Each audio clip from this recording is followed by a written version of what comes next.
Today I'm being joined by one of the good people in footy who will be hopefully drafted in 3 weeks' time from the Sandy Dragons, Jack Dalton. Dalton, thanks for coming on, mate. No worries. Thanks for having me. No worries, anytime. Now, this will be coming out after our goal king challenge. So, obviously, you got the W Dolts in that contest. We had, for people that haven't watched it, I recommend you go do so. We had a tie, the second tie I've ever had on the channel. And then Dolts had this idea off camera that, later third round. And the nice guy I am, I said, yeah, let's do it. And the end result, Dolts got the W. So well done on that. Thank you. It's good. Nice. Now, we were talking then about accomplishments in your life, state champs, winning a BNF for Sandy, and we'll get through all that stuff. But high accomplishment as well. Oh, of course. One that sits right at the top, as we know. That's right. Now, all right, Dolls, for people who don't know too much about you, what type of footy player are you, and how would you best describe yourself? Yeah, so I'm probably one of the smaller football players. I'm a small inside mid, high half forward, wing kind of positional, and then very hard runner, hard worker, ultra competitive, an accumulator, clean, and just cover the ground as well as I can, and just enjoy it week to week. For sure. Now, obviously, at Sandy, obviously, he didn't play all the games, but he had a double broken wrist, which we're going to get to in a second. So, obviously, only played, I think it was around 9 talent league games to make the team in the adults and then win the club best first in Sandy, a very strong side. It must give you a lot of pride in your own football to show that you miss all these games and can still have these awards in your favour as well. Yeah, of course. I think it just comes back to having that belief and confidence in yourself, and just being consistent in what you do in day-to-day life, whether that's training or just anything. But yeah, definitely very grateful to have those awards under my name, but more grateful to my teammates and everyone around me that was able to kind of help me get there. For sure. Now, you just mentioned about having self-confidence, and a few years back, I had Matteo Filippo on, who obviously been drafted to the Saints, and he had a lot of self-confidence, and that brought a lot of criticism publicly. People were going, it just sounds from an arrogance thing, and I think it's further from that. It's just, believing in yourself and everything like that. And I've just had his brother on, Javan, who thinks the same way, who'll be drafted this year as well. Do you have that similar belief with self-confidence, or how are you with that? Yeah, of course. I think to be the best version of yourself, you've got to have that self-confidence in yourself, but I try to balance it out. Like, I don't really go around and saying it out loud to everyone. It's more in my own head and in the mirror to myself and stuff like that. I like to be very humble in the outside world, but when it comes to myself, I know what I'm capable of, and I have the belief and confidence in myself that I can get the job done when it needs to be done. For sure. Now, let's start now with the double broken wrist and the gym accident. Tell everyone how that kind of happened, Dolts. We spoke about it off camera the other day, but how did that all come about, and how hard was it to get through all that? Yeah, of course. It's normal day, normal everything, just rolling into the gym. We were playing Oakley on that Friday night for a practice game. And super keen for that. But yeah, rolled into the gym, was doing my main lift, which was box squats with resistance bands and weight, and was going up and down the box, and then went down, came up, bar rolled back, and the resistance of the bands kind of pulled my hands back and snapped both my wrists. So knew straight away, but obviously, absolutely devastating, and there's all different kind of thoughts that go through your head. And had to wait about 2 hours for the ambulance. Got to the hospital, straight into surgery to pull my hands back into wrist back into place, and then straight into surgery again the next morning to fully get them plated up and everything. So it's an experience that I don't wish on anyone, but I think you've got to look at it positively. Obviously, there's many negatives out of it, but I really look at it positively. I kind of look at the perspective of life, and just to be grateful for the little things in life and anything you get to do that you enjoy. Because getting football taken away from me wasn't the greatest thing ever, but I just kept a good perspective on life and tried to stay positive. And obviously, there's days where you're up and down, but I knew after those first 2 weeks of not being allowed to do any kind of exercise or anything, I was able to really smash myself and get back and, as I said, have that belief in myself that I can get back and get the job done. So I think, it mainly stems from just me having that perspective on life and being grateful to be able to, being able to just have a meal and feed myself, because that was something I wasn't able to do, or do something in the gym. Like, there's no complaining from me from now on. Like, I don't complain when I have to go train or anything, or have to, it's freezing cold or whatever. It's like, you just got to be grateful to be in the moment. And some people are worse off, so you got to be grateful for it.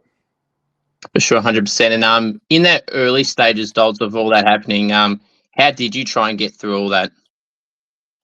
Yeah, I probably lent on my mum, dad, manager, Sandy, coach, and just kind of those people around me, and my mates, obviously, who are my close circle of mates, and they really helped me through it. Still remember Big Louis Emmett coming in and coming into the hospital and supporting me, which is great. So little things like that really helped me. But I was a massive shout out to my mum, who took a lot of time off work, and I was able to really lean on her emotionally, because obviously some days were a big struggle. And then dad was really helpful in the sense of getting back into training and stuff. We used to go down to the park, and he would kick me the ball. I'd do every action to mark it or do whatever I need to do, but I wouldn't mark it because I wasn't allowed to use my hands. So little things like that my dad really helped me with. And very grateful for the people around me and in my life that supported me and had that belief in me that I could get back and get the job done. For sure, absolutely. It can always be something when you go through something like that, and then you mentioned to me as well the other day that you had to rely on Siri a little bit with the communication, because obviously the hands are not good at typing. So hoping the voice recognizer actually recognizes what you're saying too. Yes, that was obviously you get a few messages from a fair few nice people. So I was trying to get back to everyone, but had to speak into Siri or type with one finger, which was not ideal, but obviously very grateful for the people reaching out and the support that I had. For sure. And through those injuries, you missed the first state championship game through the injury, obviously representing Vic Metro and doing very well in the 3 games of the 4 that you did get to play. How did you feel coming back from that injury from a football side of things, Dolce? Did it take a while to get back into it? Did it seem seamlessly like you never missed a beat? How was all that first game-wise back, or even integrating into training and state champs and all that? Yeah, obviously you have a bit of uncertainty around it all because you're coming back and it's obviously a hand and wrist injury, but I put in tons and tons of work into my hand-eye coordination with a tennis ball, kicking the footy by myself and stuff like that. That really put me in good stead to come back and kind of play the way I wanted to play. I was super fit. I was able to run, obviously, because it wasn't a lower limb injury, but which was super handy. And then I just really smashed out a lot of hand-eye coordination stuff with a tennis ball on the wall. So it's low impact on my hands and wrists, and that was really helpful. And I think that's what really got me going. And like, you have that belief once you get out on the field, you're like, I've done the work. I know the preparation's done. My training's been consistent. Everything's been consistent. And let's just go out there and do what I can. But obviously there's areas of uncertainty around it, but you just try to think about it. Obviously the adrenaline's running and you just kind of want to get going. And it was a great experience to run out there on Friday night with all the Sandy boys and be back out there. For sure. And then in those state championships games, 23 disposals and a good win against WA with 5 tackles and 5 marks. And then the second game, 15 and a goal, not bad. And then the last game, which I feel like was probably your strongest game statistically at least, 28 disposals, 11 tackles, 8 score involvements, 7 intercepts, etc., etc. Must be pretty happy with how your state championships went, considering the injury comeback that you had to come through as well, on top of everything. Yeah, of course. That state championship level is another level compared to everything else. So it's we had an amazing group of boys, and we had obviously that disappointing win against SA, and I wasn't a part of. I guess fortunately in a way, but we really got around each other and built a really good base leading into WA, and it was. I was stoked with being able to just be out there. I still remember having 1 touch in the first quarter in the WA game, but I just came back to being where my feet are and being grateful to just be out playing there. So it was yeah, I was super happy with how my champs games went. But I think week to week with the champs games, I was just building because obviously the levels are another level compared to everything. So I was happy with how I built, and then really stoked with how I finished off. That's good. Is leadership something that you've always said? Though, notice that back in the under 16 days, you were leading the state team as well. So obviously, leadership is that still something you are involved with, and something you want to get into in the future down the line? Yeah, of course. I think I'm a natural leader, and having that under 16s Vic Metro captaincy was massive. Like I was really happy to take it on board and lead out the boys and build a really good bond with.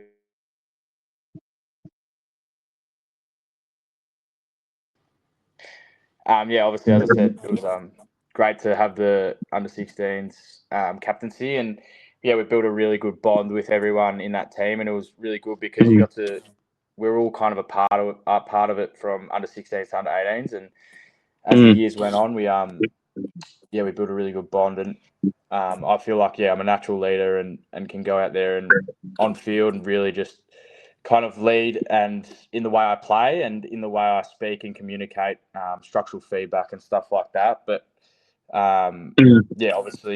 obviously you have to deal with all different personalities, and I worked really hard with Rob Harding this year on trying to balance out different personalities and different people and how you treat your teammates in the leadership sense. So I've learned a lot off Rob Harding for my leadership, and I feel like I'm still growing, and there's always more to learn, and that's what I'm looking forward to, I guess, in the coming years. For sure. Obviously, being at Sandy Drinks, you have all these talents that have come throughout the last few years in particular. One name that comes straight to mind is Levi Ashcroft. Did you get to play with Levi last year? And if so, was someone like Levi and other guys that got drafted from Sandy last year kind of leaned on you throughout your time there in the leadership space, or just from a football side of things as well? Yeah, it was very lucky to play alongside Levi, and obviously some other great footballers are in the AFL now. But Levi was massive for someone like me. I was one of the only bottom ages playing there, and he really took me under his wing and supported me in all different senses. Like I was able to see how professional he was and what he did on and off the field, and how he prepared for games and stuff like that. So that was really massive for my growth, and especially coming into this year. And then from the leadership sense, obviously he was the captain last year, and I was able to learn a lot off him and what he was about. So massive. He was probably the number one guy that I probably lent on. His standards of training, his preparation, his leadership, anything, I was able to lean on him. And I think for someone coming through the ranks, I feel like people who are highly touted, you really need to lean on and kind of watch them really closely and see how they go about it if you want to make it to that next level. For sure, absolutely. And then obviously in the state champs, obviously there's some guys that you may have played alongside throughout the year or through other avenues at footy. But who were some players, Dalton, you got to play with in the Vic Metro team that you didn't know maybe so much about, or you thought they were good footballers, but then when you played alongside them, you're like, shit, they're even better. Who were some names would fall into that position? Yeah, I think number one that comes to mind is Adam Swade. Like, obviously he hasn't been a part of the Vic Metro stuff. Obviously suffered a ACL the year before and all that, but he was in flying form, and it was great to play with him. He's such a down-to-earth, genuine, good person. So to be able to run out with someone like that was massive, and the way he preps for games and trains is elite. So love that. And then someone like probably Sam Grill. Obviously same kind of boat as Swady, although he wasn't injured last year, just didn't get the opportunity to be a part of the Vic Metro stuff. But he really flew up the ranks, and was great to play with him and build a good bond and connection with him. For sure. Now, obviously, the draft's just under 3 weeks' time, Dolls. How are you feeling the closer and closer it gets? Do you just try and forget about it? How do you go through this whole period when it gets closer and closer?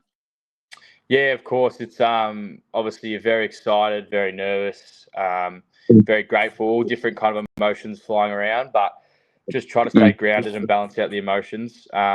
Try to keep myself occupied day to day, not think too much about it. The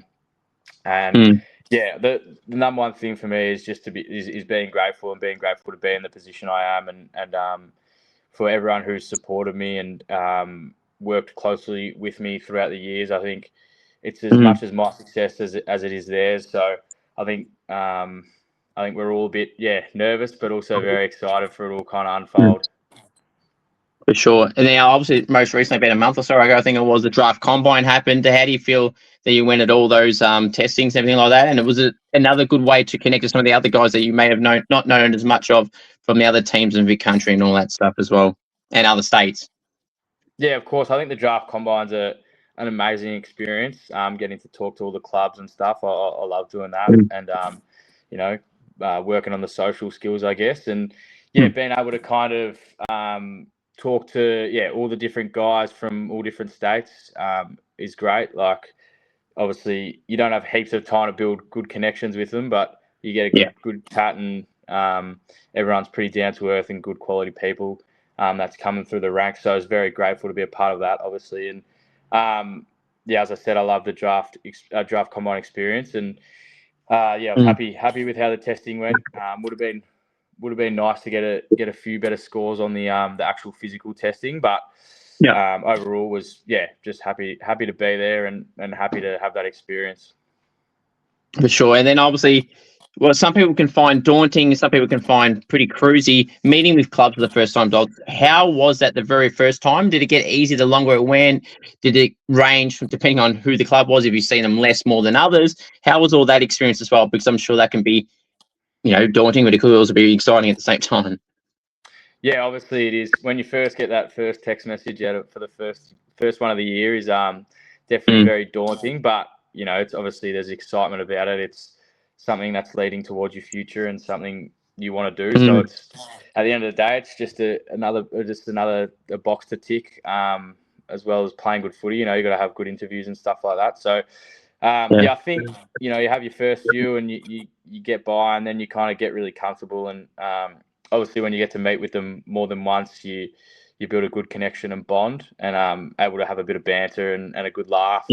I'm one who loves to have a laugh in the interviews. I don't really just sit back and be really serious. I love to have a laugh and obviously balance out that professionalism and having a good time. So as the journey went on and you get more clubs, I think you get more used to it.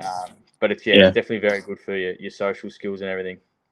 Absolutely. And then in those moments, I mean, there may be some coaches or bigger name profile, high profile people that go at some of these club meetings. If so, was there any coaches in any of the ones ever at all you had? And if so, does that make it even more like, go, wow, that's whoever it is as a coach or a high profile person at a club, and go, does that make it a little bit more different as well to see someone that's got a higher profile from the public eye as well that's in the same room? Yeah, of course. My first interview at the combine was at Richmond, so had Adam Uze in there, and obviously you walk in, it's a bit of a shock, but you kind of just got to treat it like it's just another business meeting and another thing to tick off. You be yourself and balance it out and try not to overthink it too much. But obviously you get the nerves are high, especially when you see him on the TV week to week and everything. It's a pretty cool experience. And then also, I'm a Sydney Swan supporter, and Dean Cox was in there, so I was pretty chuffed to see that. So I actually gave him a big hug when I saw him, which was funny when I rolled into the interview. Nice. But that was one of the great things to see, like being able to just kind of be the questions that they have and be able to be in the presence of people who are very knowledgeable in the football area is pretty cool. But come back to just being yourself and being where your feet are. For sure. And obviously, since you mentioned going for Sydney, so seeing Dean Cox, as you said, is just a cool moment. And did you try and give him a bit of advice just on excluding yourself, or more so this club in the past, we should look at these type of players? I say we because that's who you support. It's like little wheelings and dealings and stuff like that. Or it's great to have you at the club now and everything. I'm trying to get a teaser to hopefully potentially go there. No, I wish, but I have to keep pretty straight faced and professional. Yeah. But no, it was good. He was a ripping bloke, and seemed like just a quality guy. Asked some good questions around. We're going through a bit of vision, and he was asking some really solid questions in there, and being able to kind of talk about what Isaac Heaney's doing or Errol Goulden's doing is pretty pretty surreal. So, especially to Dean Cox. But yeah, no, that'd be a dream come true to end up somewhere like that. So. For sure. And that was going to be my next question. Obviously, being from Victoria, going for an interstate club in general, if the opportunity was to rise, obviously it's a national comp, so it can happen at any point. But if the opportunity was to rise to go interstate, I'm sure now with that answer, you're happy to go anywhere to get the opportunity. Yeah, no, I preferably want to go interstate. I think I love kind of having a new, I guess, different scenery, build new relationships and connections with other people, and just expand my kind of life, I guess, in somewhere else. But obviously, wherever I land or whatever happens, I'm very grateful to be a part of it. And For sure. Now, this doesn't have to relate to Sydney. No, I'm not expecting to put a club name to this, but I love asking recruiting questions because there's obviously some clubs can ask some questions that might not be weird, but to some people on the outside, they might go, why would they ask that? What's that going to do with footy? And we always hear about this every year, Dolls. You hear about it every year. Has there been any weird recruiting questions or questions that you've got or statements and you're like, don't know what that's got to do with anything? Is there any of those that have come out throughout your time this year or previous years and go, what the hell does that mean? Or what's that got to do with anything? Yeah. The number one, because it's kind of fresh in my memory. It's kind of football based, I guess. But it was in the north meeting at the combine, and they asked if you were in the house with three other draftees and yourself, and the other three went out on a night out and got into a bit of a punch on, and you didn't go out and you were at home, and then Clarko calls you the next morning. What would you say? So. That was like it's a kind of a lose-lose situation, but it keeps you on the toes. It was the last question from them, so okay. I don't know how it went, but it was good. Yeah, I haven't heard of that type before, because the ones I keep hearing is like, if you were a car, what car would you be? And dead or alive, who do you want to take to dinner? I'm thinking, is this like an interview for like a podcast, or is this like something random? I never understand for the life of me how they come up with some of these. Not that one specifically, but just some others in general. But it's really cool to hear some of it because normally from the outside, when we hadn't heard it years gone by, you never hear about it publicly, and you're like, oh, they're just gonna be all footy stuff about your year and your injuries and moving interstate and all that stuff. But it's very interesting to hear from road questions. They go, yeah, of course. At the end of the day, I think they're trying to pick your brain and see what kind of person you are and your character, and if you'd fit into the group of the team. So, in my head, it kind of makes a bit of sense. But obviously, from the outside looking in, it's very, very random and weird thing to think about. Sure. What's something you've learned, Dolts, and you realised with footy this year that you may not have noticed so often in the past? Like any particular learnings out of the footy now, the closer it's gotten to this stage? Any things you're more grateful for that you may not have been, say, a year or so ago throughout this whole footy journey since you started? Oh yeah, I think for me is just realising how resilient I am, and also realising the support I have around me and who I can really lean on and who's my real close circle. Because obviously, I've been through the injury last year and this year, and the resilience I held, I guess I was pretty proud of myself, and to be able to get through that and perform the way I did this year, I was obviously very proud of myself. But the people around me who helped me, I'm very grateful for their help and support, and I obviously wouldn't be in the position I am without them. But just realizing how resilient I am, and I think that's one thing that if I take into a club, that can really take me apart from some other people, because I haven't been through what I've been through. Sure. Now, I'm sure over time this year and previous years, you see draft power rankings, you see phantom drafts, you see the whole shebang. If you are the list manager, or if you're West Coast, we've picked one, and you're the one making the selection, who are you taking with the number one pick, and who do you think will be the number one pick? Who I think will be the number one pick will be Willem Dersma. I think all year that's been kind of the obvious one. Yes. But I personally believe Dyson Sharp's the best player in the draft, and the consistency he's shown since under 16s is unmatched. And I think he's an absolute freak, and the way he goes about his footy is elite. He balances out that professional and good times really well. So, yeah, and a ripping fella. So I think he would be my number one pick. That's a good one. I like that answer because I had him at number 2 or 3 in my power rings that I posted recently, and I see some others that do it as well, and they have him highly, clearly, but not in that top 3 to 5, and probably out between 5 and 10. And I thought the same as you. I thought he's probably the best mid in the group or the whole lot. Yeah. Well, I completely agree with that. So I think you can't knock his consistency. I think for me, someone who's been so consistent, I think you can't knock that at all. And obviously, if he can be consistent from under 16s to under 18s over every single level of football, I think when he rolls into an AFL club, he'd be ready and roaring to go at anytime, anywhere. Sure. Now, Mark or Goldie? Now, I asked this because we just did a golfing challenge. So, Mark or Goldie adults, which one would you rather do and why? Oh, that is a good question. I think I'd go Mark of the Year. I think, like, I'm a smaller player, so obviously goals kind of come a bit more frequently, and marks don't. Yes, as we found out. Yep. I still remember, in my junior years, I took a few good marks, and being up there's, feels amazing. And then, I think that feeling of getting up there and then coming down and also hearing the crowd making a bit of noise is pretty cool. Sure. No, I mean, you can't go wrong with either of them. They're just pretty good. Now, I love asking teammate questions. That's some of the best favourite questions I ask each and every person. So teammate questions, dolls, and this can relate to Vic Metro, this can relate to Sandy, whatever combination you want. So the first one is, who loves the limelight, the attention, the camera at either club, and they can't get enough of it, and they know what to do when the camera's around? Oh, that's a good question. I think Vic Metro. I think. Actually, no. I'll start with Sandringham. Sandringham. Right. Kai Fincher loves the limelight. He loves anything about it. So he'd be my number one. I think Vic Metro. Ollie Greaves doesn't mind it at all. So fair enough. That's right. No, and again, I just want to stress enough. There is nothing wrong with loving the camera because that's why I have a podcast. So there you go. And I will be joining the Saints. Hopefully, this should join my mob. So that'd be good. Even of yours. Exactly. Here we go.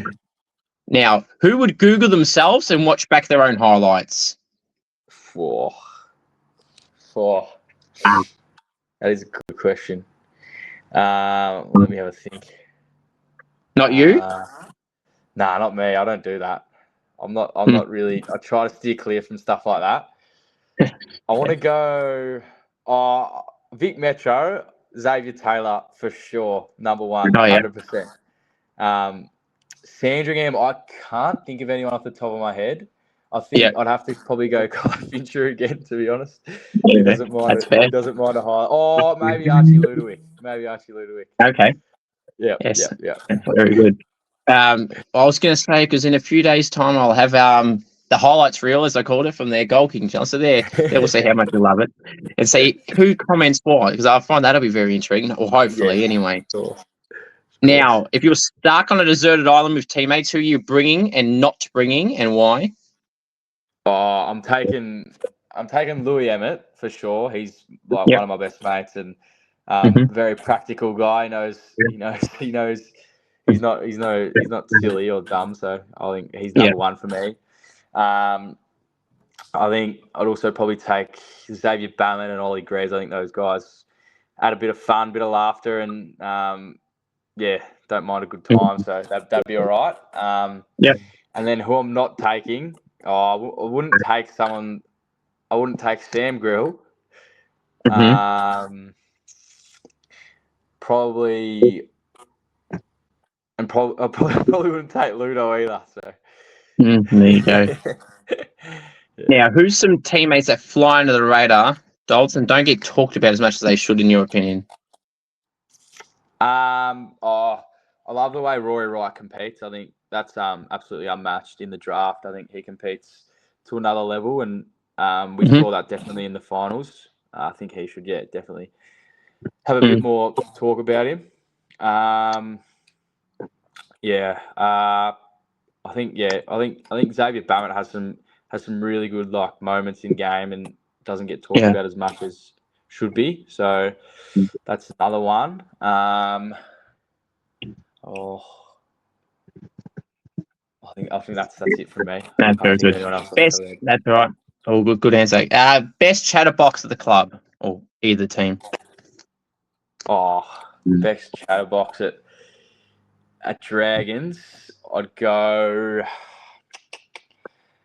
have to go Bammet. He talks a fair bit of rubbish, like just absolutely some of the stuff that comes out of his mouth. Oh, God.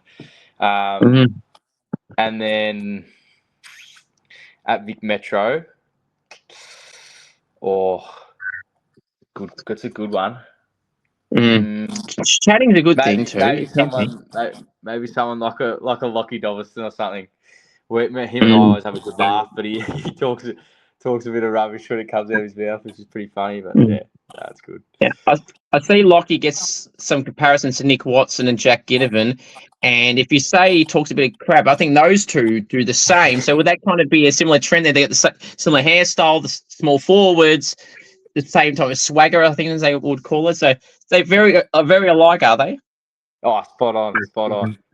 That's good. It's he'll be a very good player. Playing wise, he absolutely will be a gun. Now, if you were to appear on, or a teammate was to appear on a reality TV show, what TV show would that be, and who would that be? Oh shit. So I'm going to think about the recruiters. I'm going to give you questions that you don't know that's coming. Yeah, that is a tough one. Yeah. Oh, or yourself. I'm thinking of something like a Family Feud. Oh yes. I'm thinking who's a knowledgeable guy that I know, or like Millionaire Hot Seat, something like that. Yes. Who's a knowledgeable guy? I think. Far out. Are you? Nah, not me. Nah, totally not me. I'm trying to think of who kind of just, has the answer to everything. Depends what the topic is, I guess. Yeah, it's a good point. But there's some people out there that can just. I could see. This is really random, but I could see Archie Ludowick on Millionaire Hot Seat just because whenever there's something really random said or like someone needs to know something. Actually, no, scrap that. I've got it. Scrap that. Louis Evans. I'd have him. Millionaire Hot Seat or Family Feud, or whatever. Any question kind of game. I think whenever you talk about something properly random, like he'll come up and he'll know exactly what the answer is, and one of my best mates and I would just be like, what the hell? But it's pretty funny and it's great. So yeah, that's good. If teammates were to form a rock or a music band, who would be in the band and what would the band name be? Rock and a music band. How many do you want? Or any form of band. It doesn't really matter what band. Yeah. How many people do you want? You can have as many as you want. You want 3, you want 6. Go ahead. I'd go obviously me. I'd go Jack Hayter from the Sandringham Dragons. He's a good one. He's one of my good mates, so we'd have a bit of fun. And then I think Bammet as well. And I think that's the 3 I'll go with. Us 3, we'll just really jam it out. You're on the drums, are you? Oh mate, whatever. I'll be the lead singer. They're all okay. No, I can't sing. Look at hidden talents now. The name of it.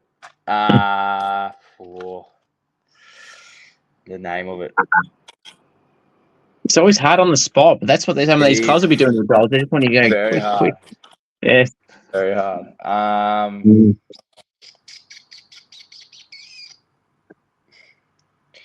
Far out. Unknown is the name. Sure, we can go unknown. Unknown. That's right. Now, so now I've had a blank now myself. See, they're just copying you now. Now you mentioned about singing. You said you're not a good singer. Is there anyone that's got like a hidden talent that just strikes out to you, going, they wouldn't want it publicly said, or they wouldn't want it publicly filmed? No, I don't know. Or they would want it filmed and want everyone to know about it. No, I don't know I actually don't know anyone who's got like everyone, even just on the Vic Metro trips and stuff, no one's really whipped out anything kind of really special. It's all just been kind of normal, just all kind of football guys. But obviously there's some smart guys in the group, but there's not no hidden talents that I know of. But you just never know. That's fair. Now, it's very common these days, so you have these clubs that have a song that plays, especially the Brisbane Lions guys and girls. They have this song after every home game, like Charlie Cameron, That Country Road. It just happens, right? If you were to have one, what song would you want to play on the PA system when you get a goal? Yeah, I've got two in my head here. I'm on Fire by Bruce Springsteen. Or In the Air Tonight by Phil Collins, either or. I think I'm on Fire would take the cake. Very good. Now, got a few more for you, Dolce. A little pressure going on again, mate. Toughest opponent you've ever had to match up on at any point in time, whether that's training at Sandy against someone in the Talent League or in Metro, etc. Who's the toughest matchup you've ever had? I think at training at Sandy, as I said before, as a massive competitor, Roy Wright, like to go against him, you're always going to get a good,